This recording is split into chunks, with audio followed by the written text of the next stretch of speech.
Boa tarde.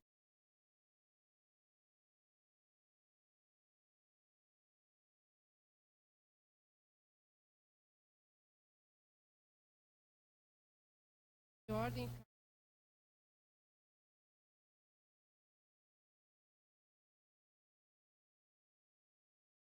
A banca.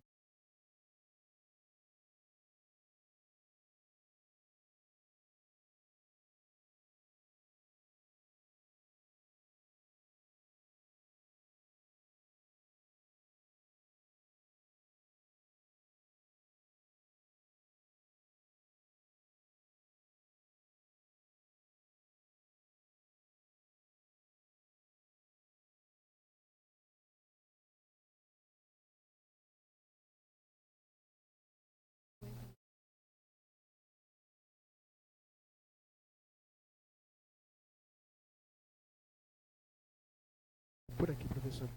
Obrigado. Muito obrigado, professora Ângela. Boa tarde a todos.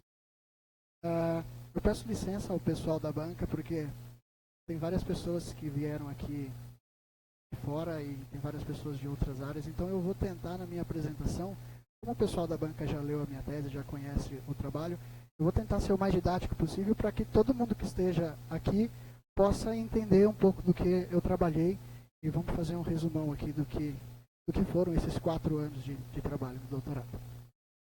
Bom, a minha tese se chama Detecção de Ordem e Caos em órbitas estelares imersas em potenciais de galáxias barradas pelo método SALI. Ela foi orientada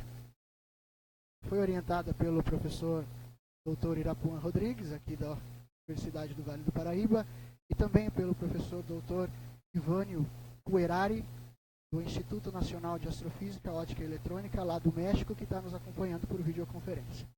Muito bem. Bom, a apresentação está dividida nessas sessões. Vou falar um pouco de galáxias barradas, a detecção de caos pelo método SALI, o programa LPVI Code, o desenvolvimento do trabalho dividido em 2 partes, barras fixas, barras galácticas fixas, barras galácticas estão crescendo com o tempo, e depois algumas considerações finais. Muito bem, o que é uma galáxia barrada? Então, para exemplificar o que é uma galáxia barrada, eu coloquei aqui uma imagem de uma galáxia barrada. Uma galáxia barrada ela é uma galáxia cuja a região central a gente vê uma forma elipsoidal. Então, ela tem aqui, além do seu bojo, do seu disco, ela tem uma componente, uma forma elíptica, né? Forma elipsoidal. A gente chama essa componente de barra galáctica. Então, nosso objeto de estudo serão barras galácticas. Galáxias que contêm barra. Muito bem. Nós vamos estudar como se comportam órbitas estelares nessas galáxias barradas. Como que a gente vai fazer isso? A gente vai fazer isso porque a gente sabe que o movimento de uma partícula de teste, modelo de galáxia barrada é dado por essa função hamiltoniana, onde aqui nós temos um potencial gravitacional da nossa galáxia barrada, e aqui nós temos a velocidade com que essa barra está girando. Então a gente consegue modelar a trajetória de uma partícula de teste, e com isso a gente consegue simular, através de computadores, o comportamento de uma órbita dada uma determinada condição inicial. Muito bem. O potencial gravitacional, que eu havia mostrado na componente da equação anterior, ele pode ser modelado de diversas formas diferentes. Nós optamos por modelar esse potencial como a soma de 3 componentes de uma galáxia: a barra, o bojo e o disco. Você pode voltar na primeira figura, por favor, para mim, Matheus? Se a gente fosse observar essas 3 componentes, seriam a barra, a componente elipsoidal, o bojo seria essa esferinha aqui no centro, e o disco de estrelas. A barra é um elipsoide, o bojo é uma esferinha, e o disco seria um cilindrozinho. Bem, existem diversos modelos, diversas funções potencial, matemática, que a gente pode modelar essas componentes. Só que nós decidimos nos espelhar no trabalho de Manos e Atanassola, publicado em 2011. Nós escolhemos os mesmos componentes que eles escolheram no trabalho deles. tá? Que é o potencial de Ferrez para a barra, o potencial de Plummer para o bojo e o potencial de Miyamoto Nagai para o disco. Como que é a carinha desses potenciais? Primeiro, o potencial de Ferrez ele tem essa distribuição de densidade que eu estou apresentando aqui. E olhando na equação de Poisson, a gente pode chegar no potencial gravitacional dele, que está no próximo slide. Tem este potencial seguinte aqui. Né? Uma coisa que não é muito bonitinha de se ver, mas funciona bem. Tá? Então esse é o potencial de Ferrez. Não é muito fácil de trabalhar com esse potencial computacionalmente. Né? Foi um trabalho danado para implementar isso aí.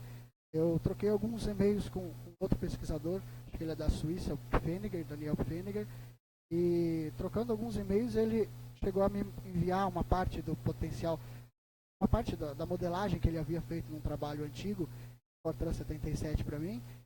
E como vocês vão ver no programa que eu vou apresentar mais para frente, que foi o programa que eu utilizei, o LPVI Code, ele também é um programa em Fortran 77, mas para fazer aquele pedacinho de código que o Pfenniger me enviou, conversar com esse código, o LPVI Code em Fortran 77, mesmo sendo a mesma linguagem, mas para poder fazer eles funcionarem em conjunto, eu demorei só 11 meses, né? Então foi um trabalhão danado aí para poder conseguir modelar esse potencial. Lembrando que eu sou matemático, eu não sou programador computeiro, eu sou um matemático e sabe programar um pouco, eu demorei 11 meses. Tá? Bom, muito bem. Os outros potenciais são mais simples. O potencial do bojo é essa funçãozinha potencial aqui, e o potencial do Plummer, o potencial do disco é esse Miyamoto Nagai, essa outra função. Vocês podem ver que eles já são bem mais simples. Eu preciso calcular as derivadas parciais para calcular a aceleração e também as equações variacionais. Esses aqui são fáceis de tirar. Derivadas bem fáceis de fazer. Agora, do Ferrez foi o que deu trabalho. Muito bem. Como é que eu faço para detectar caos? Existem várias ferramentas matemáticas que detectam caos. Mas eu optei por utilizar, também sob a influência do meu co-orientador, Ivânio Puerari, que apresentou essa ferramenta para mim, uma ferramenta chamada SALI. Se chama SALI porque é Smaller Alignment Index. Né? É o menor índice de alinhamento. Como que ele detecta caos? Então, suponha que a gente tem uma órbita, uma trajetória, uma órbitazinha. Essa linha aqui. Nós variamos minimamente a condição inicial e nós vamos ter uma órbita vizinha. Essa órbita aqui.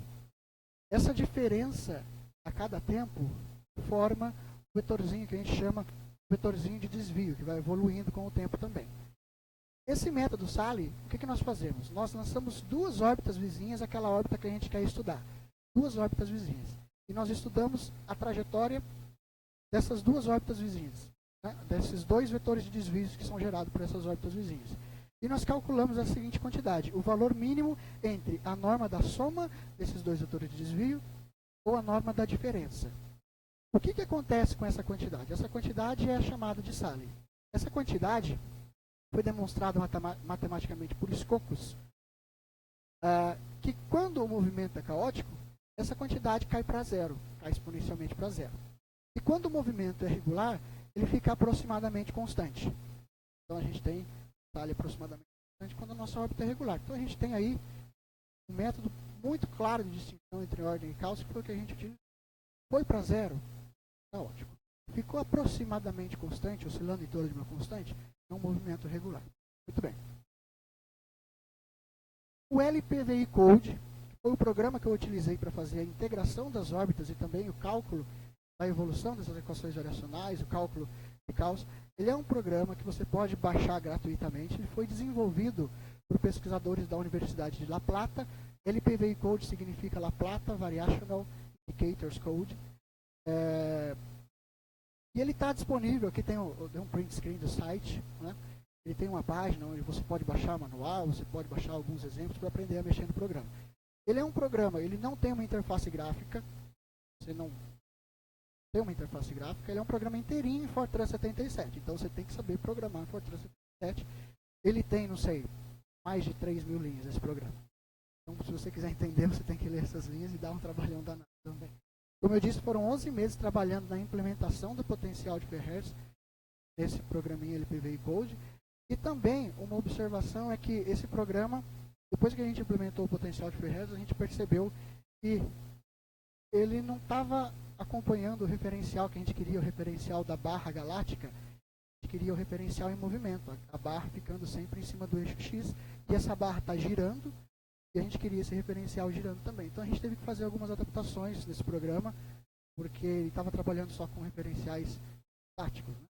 A gente fez algumas adaptações e funcionou bonitinho. No próximo slide aqui, só para critério de curiosidade, aqui tem uma imagem da capa do manual do LPV Code. Não significa que se você ler esse manual você vai aprender a mexer no programa, porque aqui tem alguns exemplos, mas, como eu disse, são mais de 3.000 linhas de programa, e esse manual tem, não sei, 15 páginas. Não tem quase nada. Muito bem. Então, nós vamos partir agora para o desenvolvimento. E o primeiro caso que nós vamos estudar são barras galácticas, galáxias que têm barras, e essas barras estão fixas, apenas girando em torno do eixo C. Então nós vamos estudar órbitas bidimensionais. Então naquela primeira equaçãozinha, aquela funçãozinha hamiltoniana que eu mostrei no começo, a gente vai pegar o z igual a zero e o ρz igual a zero, movimento de zero, né? A gente vai trabalhar com bidimensionais e nós vamos concentrei os estudos dessas partes de barra fixa em 6 modelos, né? Esses 6 modelos foram estudados naquele trabalho que eu já falei aqui anteriormente, que é o trabalho de Mano de Atanassola, porque a gente precisava ter alguma referência de trabalho para saber se as nossas integrações estavam bem. Então, por isso que a gente decidiu seguir esse trabalho de Mano de Atanassola. Então, primeiramente, nós pegamos 4 modelos que tinha já nesse artigo de Mano de Atanassola e acrescentamos outros 2 novos modelos.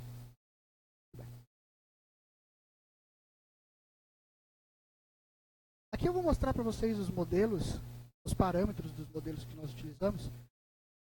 Aqui as unidades adotadas é quiloparsec para a distância, 10 ao cubo quilômetros por segundo para a velocidade, 10 ao cubo quilômetros por segundo por quiloparsec para a velocidade angular da barra, milhão de anos para o tempo, e 2 vezes 10 a 11 massa solar para a massa. A constante gravitacional é sempre 1 e a soma das massas vai ser 1. Apenas para referência, eu vou mostrar aqui os parâmetros. Provavelmente vocês não vão entender muito os parâmetros, mas eu vou explicar a principal diferença entre cada um deles e o que significa fisicamente essa diferença. Pode passar para a tabelinha. Aqui estão os 6 modelos que nós estudamos. Esses 4 primeiros foram extraídos do artigo de Mano de Atanassola e os 2 últimos foram criados por nós aí para dar uma ênfase nas nossas conclusões. Aqui nós temos a massa do bojo, a massa do disco, a massa da barra, e nessa massa eu já quero apontar uma diferença entre os modelos para vocês. Se vocês observarem, essa massa está em decimal, a soma dá 1, então a gente pode observar isso como sendo uma porcentagem, né? Nos modelos S, que é o modelo standard, modelo B, modelo C, o que acontece com a massa? Ela é 10% do total. Para o modelo M, ele chama modelo M porque a gente dobrou a massa. Então, olha só, aqui está 20%. Tá? Então, o modelo S é um modelo standard de barra, o modelo M a gente já sabe que ele é um modelo que tem mais massa, né? O modelo M Plus, a gente acentuou ainda mais essa mudança, a gente triplicou a massa, está aqui 30%. Agora, modelo S, M e M Plus, a gente já sabe o que é. O que é o modelo B, modelo C e modelo B Plus. Nós temos os parâmetros lá do potencial do Ferrer, A, B e C minúsculos, Azinho, Bzinho e Czinho. São os semi-eixos do elipsoide, da barra, né? O A, o B e o C. Do modelo S para o modelo B, eu estou dobrando o semi-eixo B.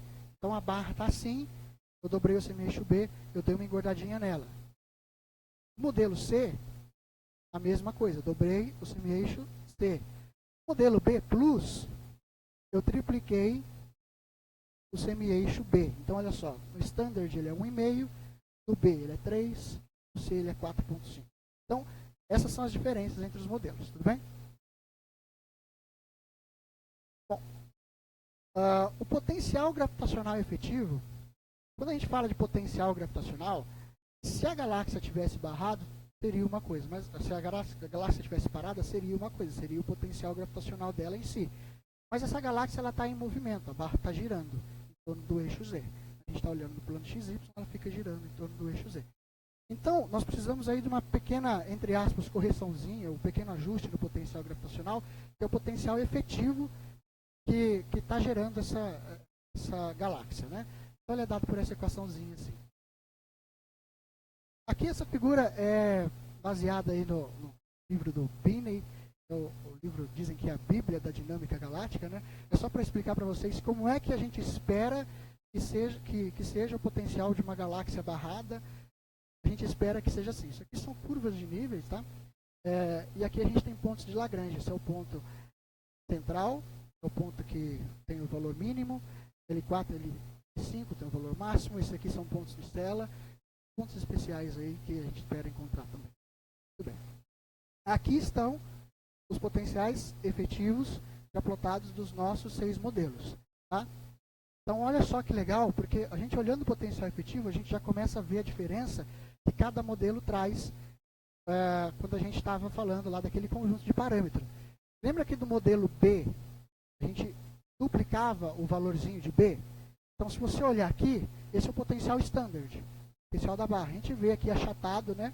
A gente consegue ver a influência da componente barra aqui. Para o modelo B, a gente dobrou isso aqui. Então, olha só que ele já está mais gordinho. Se você olhar o modelo B+, olha, ele já está bem mais, vamos dizer assim, axissimétrico, entre aspas. Tá? Ele está bem mais redondinho. Para o modelo M e o modelo M+, você observa também que a influência da barra já vai aumentando também. Né? Então, a gente consegue observar já essas diferenças do potencial efetivo. Nós precisávamos encontrar, decidir condições iniciais para as nossas estrelinhas que a gente ia integrar e a gente ia calcular a trajetória das órbitas para estudar. Então, nós optamos por fazer isso através das curvas de velocidade zero. Né? E, fisicamente, você só pode ter estrelas abaixo de uma determinada curva, que é definida do seguinte modo. Nós temos... Nós temos aqui uma quantidade, que é chamada energia de Jacobi, que é a energia que se conserva nesse sistema em rotação. E, quando o potencial efetivo for igual à energia de Jacobi, nós temos uma curva aí que a gente chama de curva de velocidade zero. Fisicamente, só existe órbitas abaixo, até porque se você olhar na equação, não dá para ter órbitas acima, não tem como você ter solução. Então, muito bem, as curvas de velocidade zero para os nossos modelos estão plotadas aqui nessas imagens. Então, a ideia é dividir esses eixos aqui e colocar pontinhos. Cada pontinho representa uma condição inicial. Então, pode passar, Matheus. Sempre abaixo da curva. Aqui é um exemplo de uma dos modelos que a gente colocou as condições iniciais. Cada pontinho desse aqui representa uma órbita. A gente pegou esse eixo aqui da energia de Jacobi. Do primeiro valor aqui que a gente tem do contato da curva com o eixo até menos 0,15, a gente dividiu em 200 partes. E aqui, no Y, do Y0 até o Y da velocidade de corrotação, aproximadamente, dá um pouco menos do que isso, nós dividimos em 100 partes. Então, cada pontinho desse aqui representa uma condição inicial. Bom, para você ter uma condição inicial, para você integrar a estrela, você precisa ter a posição, você precisa ter a velocidade que você vai lançar. Muito bem. Como é que a gente tira essa posição e a velocidade? Bom, a posição a gente viu que a gente já estava variando o eixo Y ali nas condições iniciais. Então a gente vai considerar o x inicial sendo zero e a velocidade na direção de Y sendo zero. Todas as nossas órbitas vão partir de cima do eixo Y e com velocidade apenas a direção de x. Para tirar a componente da velocidade de x, a gente usou a equação da energia de Jacobi, isolou a velocidade na direção de x e a gente conseguiu as soluções. Aqui a gente vê que tem uma positiva, uma negativa. Pode passar, Matheus? Isso aí vai influenciar na direção que as nossas órbitas estão girando, se elas são prógradas ou retrógradas. Muito bem. Bom, quando a gente falou de órbitas caóticas, acompanhar o movimento de órbita, algumas pessoas que são de fora talvez possam ter estranhado. Falam, poxa, mas órbitas não é sempre circular ou sempre elíptica? Não, não é. Isso depende do potencial gravitacional que você se encontra. Tá? Você está num potencial, como o nosso sistema solar, tudo bem. Agora aqui, o potencial de uma galáxia barrada é uma distribuição completamente diferente. Então aqui estão duas órbitas que eu calculei aleatórias, tá? Não coloquei a condição inicial, peguei uma órbita regular lá no modelo S, uma órbita caótica lá no modelo S. Olha o comportamento delas duas. E aqui é o SALI calculado, tá? Como aqui a gente pode ver que ela fica em torno da constante, é regular, aqui ela cai para zero, é uma órbita caótica. Bem. Bom, nós dividimos caos para colorir, ficar bonito nossos gráficos, na verdade. Nós dividimos aí em 4 níveis de caos. Então, nós dividimos caos nível 1, nível 2, nível 3, nível 4. Considerando que a gente integra aí, a gente faz a integração dessas órbitas numa galáxia simulando 10 bilhões de anos, nós dividimos da seguinte modo. Caos nível 1 é o caos que vira caos, o Sally cai para zero já antes de 2,5 bilhões de anos. Nível 2 de 2,5 a 5. Nível 3 de 5 a 7,5. Nível 4 de 7,5 até 10. Isso, se não cair para zero, é regular. 10 bilhões de anos. Zerou assim. Muito bem. Aqui estão a distribuição de órbitas, a distribuição de ordem e caos no nosso modelo S para as órbitas prógradas, girando na mesma direção da barra. Bom, olha só. Lembra daquela figura das condições iniciais? O que a gente fez aqui? A gente pintou cada pontinho daquele lá, que tinha abaixo da curva, a gente pintou de uma cor, dependendo do resultado que desse as integrações. Se ela fosse uma órbita regular, a gente pintou de verde claro. Se ela fosse uma órbita caótica nível 1, ficou caótico muito rápido, de vermelho. Nível 2 de amarelo, nível 3 de azul, nível 4 de verde escuro. Então, aqui para as órbitas prógradas, essa foi a distribuição de caos que nós encontramos. Para as retrógradas, olha só o que está acontecendo aqui. Esse é o modelo S. Vamos ver o modelo B. Prógradas, retrógradas. Já dá para perceber que o caos já diminuiu, já do modelo S para o modelo B diminuiu. Vamos ver o modelo C. Prógradas, retrógradas. Bem parecido com o S, assim. M, prógradas, retrógradas. Se você comparar com o modelo S, você já vê que tem bem mais caos aí no modelo M, quando você tem uma galáxia aí que está com mais massa. Agora vamos ver os modelos Plus, que foram os modelos que a gente criou para ver. Bom, a gente tem a impressão aí que quando a gente está engordando a barra, deixando ela mais aximétrica, está diminuindo o caos. A gente está aumentando a massa, está aumentando o caos. Vamos ver se isso é verdade mesmo. Então vamos triplicar a massa no modelo M e triplicar o valor de B no modelo B. Vamos ver. Olha o B. B+. Dá para ver que já tem bem menos caos. Essa é a prógrada, retrógrada. Para o modelo M, bem mais caos. E para as retrógradas do M, também, olha só. Muito bem. Aqui eu vou passar para vocês rapidamente a porcentagem que deu em cada modelo, para prógradas e retrógradas. Então esse aqui é o modelo S. Se você olhar o modelo B, que é o próximo, já vai diminuir. Né? O modelo C já vai dar parecido com o S. O modelo M vai aumentar. O modelo B+ vai diminuir bastante. O modelo M+ vai aumentar bastante. Muito bem. Bom, aqui eu fiz uma pequena comparação entre os modelos B, o modelo B+, o modelo M e o modelo M+, tanto para as órbitas prógradas e para órbitas retrógradas. E a porcentagem caos com a energia de Jacobi, tá? Então, se você olhar aqui, o modelo M+, ele está de vermelho, o modelo B+, desculpa, está de vermelho, o modelo B está de preto, e salvo pequenos intervalos, o modelo B sempre fica aí do modelo B+. Está mostrando aí que o modelo B tem mesmo mais caos que o modelo B+. Então, você está deixando a barra mais gordinha, o de caos está diminuindo. O modelo M+, aí já seria o contrário, né? Se você olhar, com exceções de pequenos intervalos, o modelo M+, a curva está acima. O que mostra que a gente está aumentando a barra aí e está indicando que está aumentando também o caos. As principais conclusões dessa primeira parte com potencial de barra fixo. Quanto mais aximétrica for a barra, e mais aximétrica eu estou falando entre aspas, porque é um termo bem informal, tá? Matematicamente esse termo mais aximétrico não seria totalmente correto, né? Mas entre aspas está valendo. Quanto mais aximétrica for a barra, menos caos o modelo apresenta. Quanto mais massiva for a barra, mais caos o modelo apresenta. E órbitas retrógradas, se vocês perceberem, sempre são mais propícias ao caos. Sempre aparecia mais caos. Bom, agora eu vou falar de potenciais onde a barra não está mais fixa. Porque a gente sabe que a evolução aí de uma barra pode ter diversos cenários. Você pode ter uma estrutura de galáxia que não tem barra e depois com o tempo uma barra surge, essa barra aumenta, essa barra diminui, essa barra pode até sumir. Você pode observar isso aí em simulações de corpos, inclusive. Né? Então, a ideia foi colocar potencial gravitacional, não fazer N-corpo, fazer através de potencial, da mesma forma que a gente fez com barras fixas, mas forçar algebricamente esse potencial a não ter uma barra no início e uma barra aparecer, crescendo sua massa linearmente.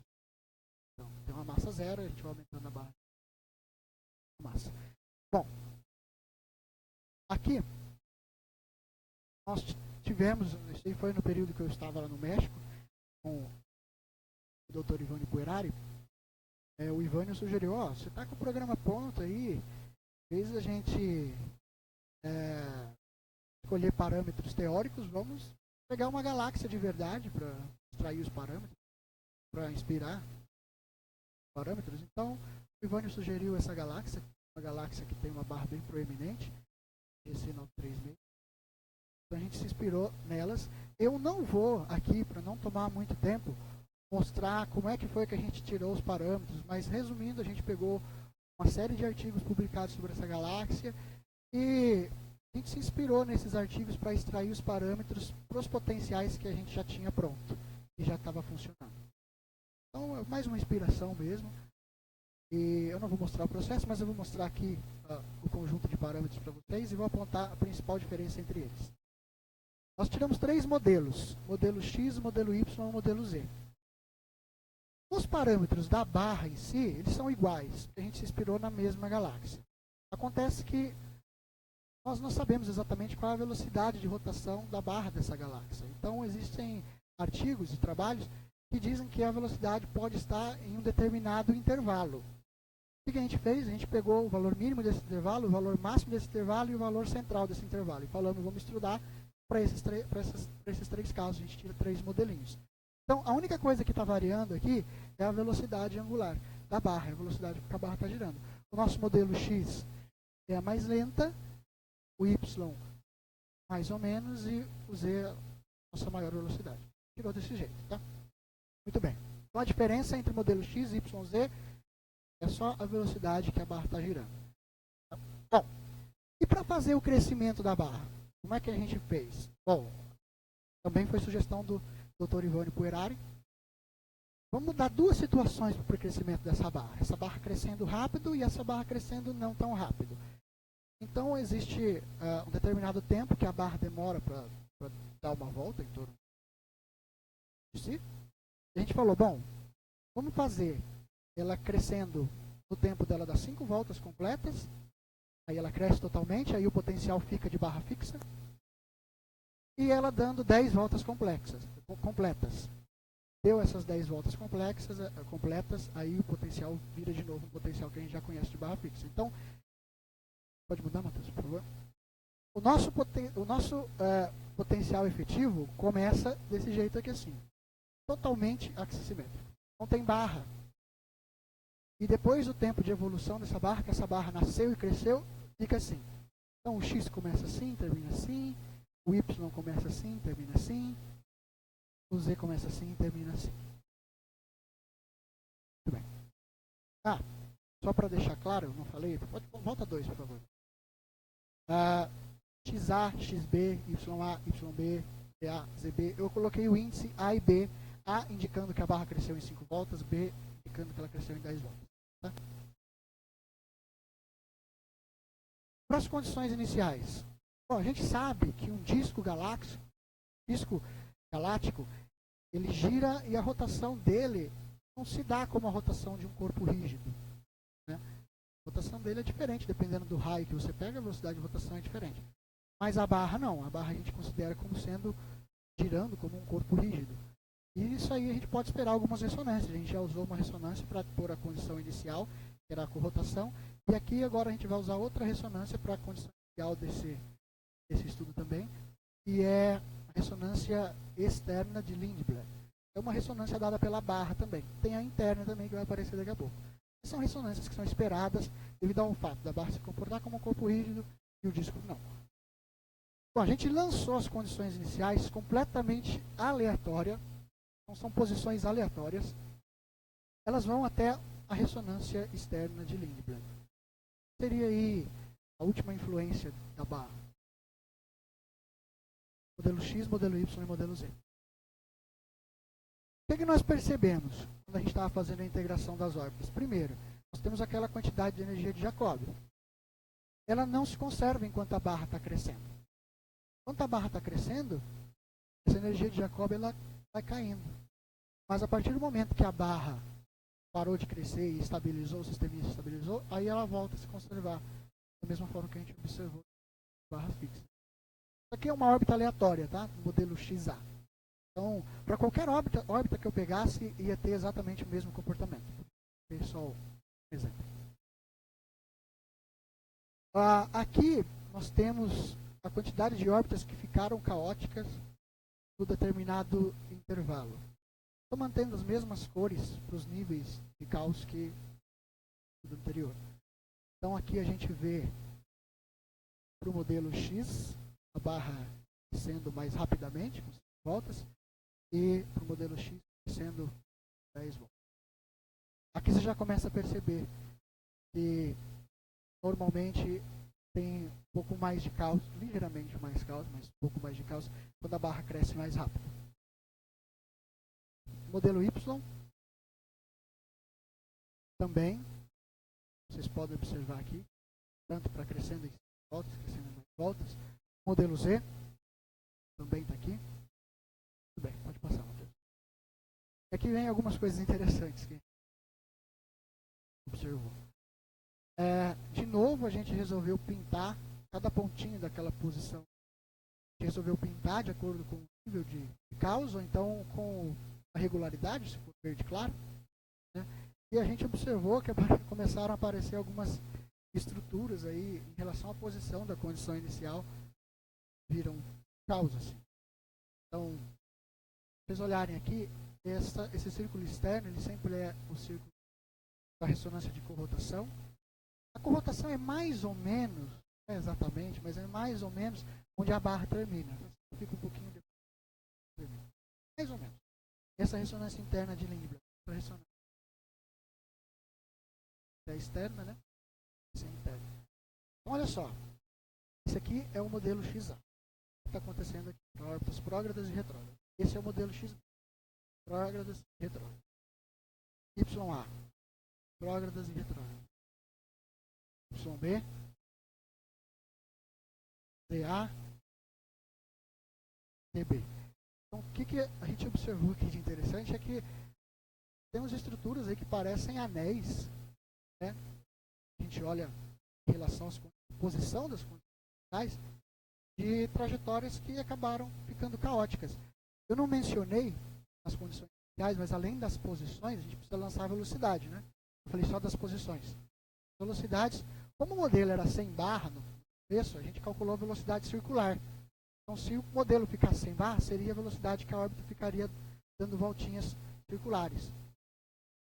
Bom, então, é muito interessante. A única exceção, esses anéis vou chamar aqui para ficar mais fácil, esses anéis, essas regiões de caos aí, em relação à posição das condições, elas parecem sempre estar confinadas entre a ressonância interna de Lindblad e a corrotação. A corrotação é meio esperado, porque é uma barra termina. Agora, a única exceção foi para o modelo ZA, volta uma. Esse aqui. A única exceção que saiu, que é quando o modelo Z, já é quando a barra está girando mais rapidamente, a barra já está crescendo mais abruptamente. Então, saiu um pouquinho diferente, mas mesmo assim, se você olhar a ressonância de rotação, ainda parece ter um limitador aí para essa.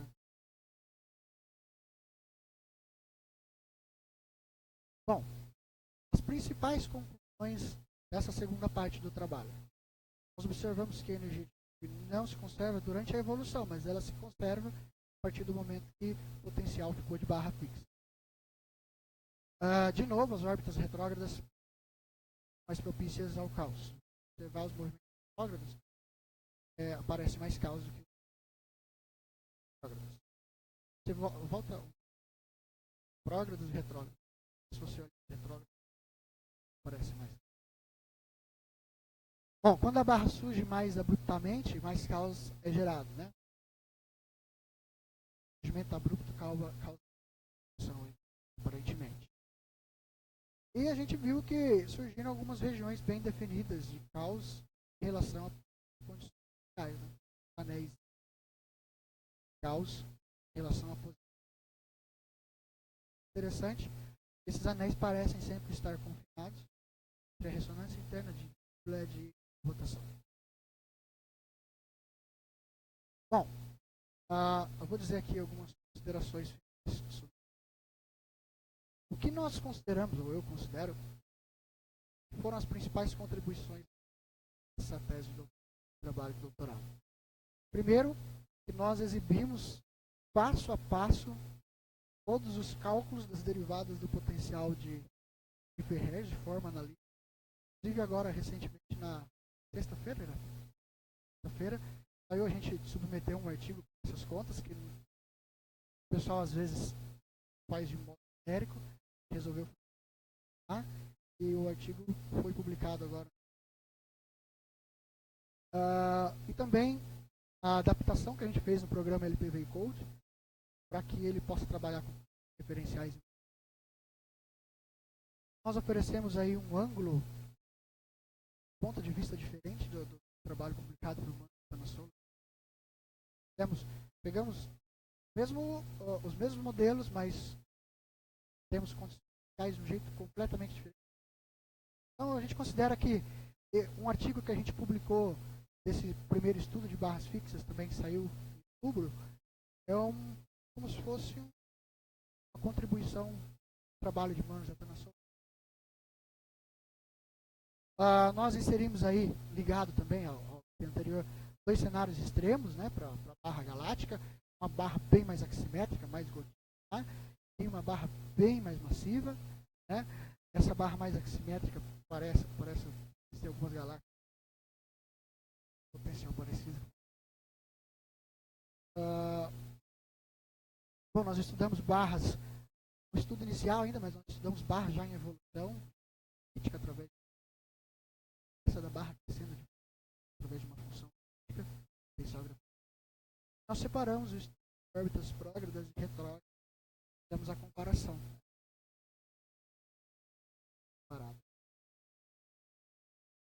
Claro que ainda tem muita coisa para se fazer. Trabalho, eu já ouvi dizer que um trabalho bom é aquele trabalho que vou deixando perguntas depois que você termina ele. Ou seja, um trabalho que você terminou, mas não terminou, né?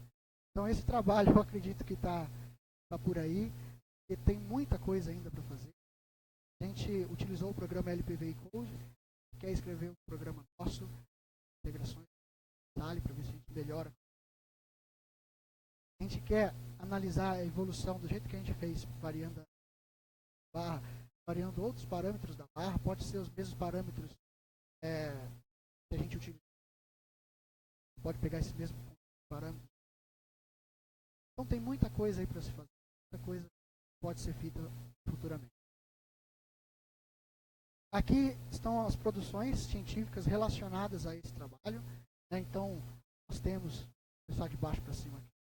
Esse foi o primeiro trabalhinho que saiu, um trabalho simples que a gente estava inicialmente estudando, como é que Maria, ou Sally, como é que se comportava. A gente estava aprendendo a mexer, então a gente publicou esse aqui, estava aprendendo a calcular o Sally, calcular a integração das órbitas.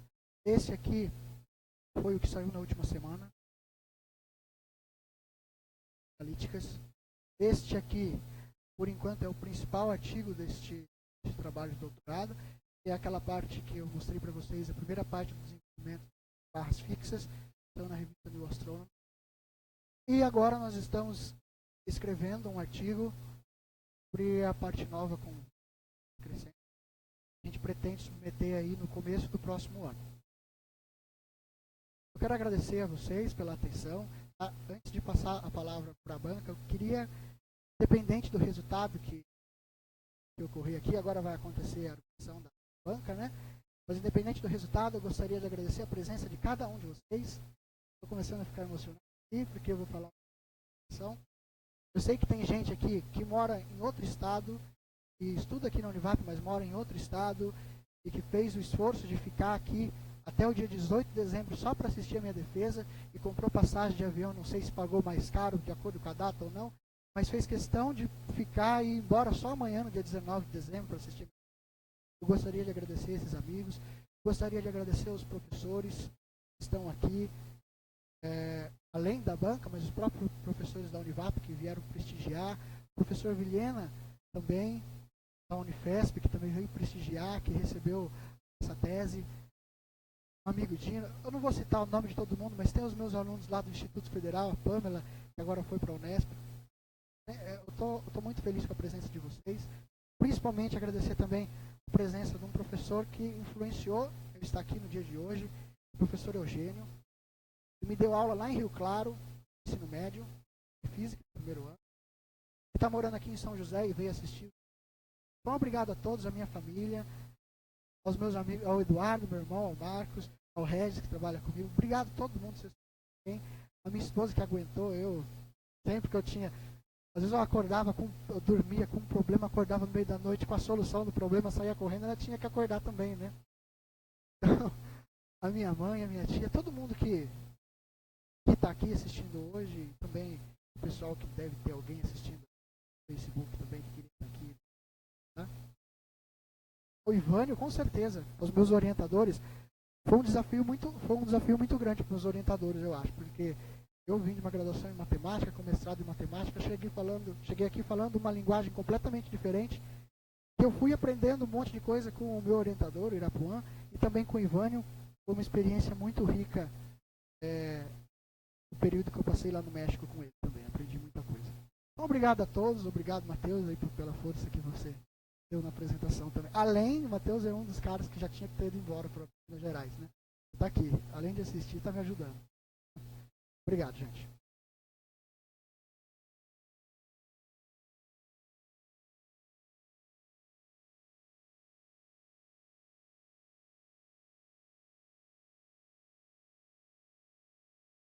Agora a gente vai chamar o Ivan Skype.